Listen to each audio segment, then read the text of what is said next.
Det forteller for meg at han mævren som akkurat har givet en bok ut og korsdan og i alle postkassar, eller at hun blir båren ut i alle postkassar i fargen, at han skriver her nok sånt i boken at «Ongen bibel blir tøtt av øynemannen».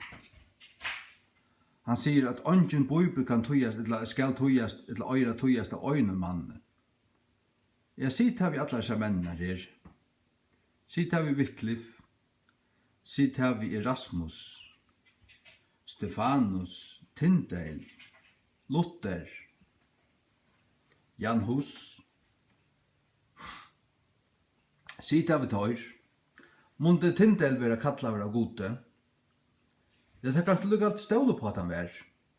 Han var kattlaver av gode at jeg var sunn i tjau, hesa bibelene her, etter du ratta antiokiska, byzantiska teksten. Til her til høyla lender og til her til høyla spårast atter til.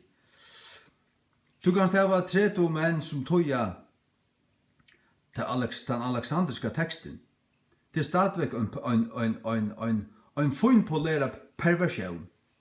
Men det som du hever til dømes i King James, til at du hever her arbeider 4,5 menn og 6 år og på at han ratta teksten.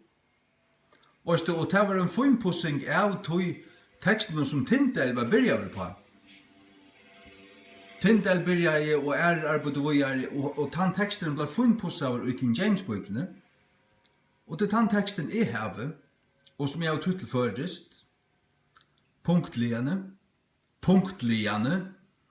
år for år, setning for setning, hon sier just det samme som enska.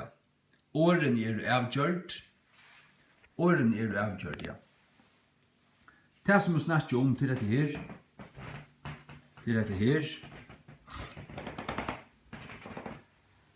hette Guds bibel, enda ved King James.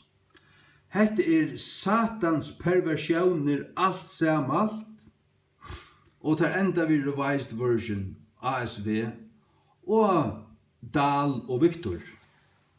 Og det ter bibelene som tan mæveren som gav deg en bok. Det er som han helder seg til og stolar. Han stender ikke gong av rett grundarleie. Hette ratta grundarleie. Hette vi skal si, antiokuskur klettur. Hette alexandriskur sandur. Og hever du motstrujande myndeløykar, så hever du onga myndeløyk i høver. Hever du motstrujande lauer, hever du fløyre lauer utgaver, og til avvust, avsikkurt, hver av dem galtande, så egentlig ongen galtande, til det oppheva hver i æra. Til trobløysen vi, mangon biblium som sier imist og imsun støvun, ta bløyda til sand, tar det ikke klettur av stand av. Men ved King James-bibelen her det klettur Guds års, og ved at jeg har tøtt henne rett, så det klettur. Jeg har klett, så til kun øye til bøker, og i lengabannar.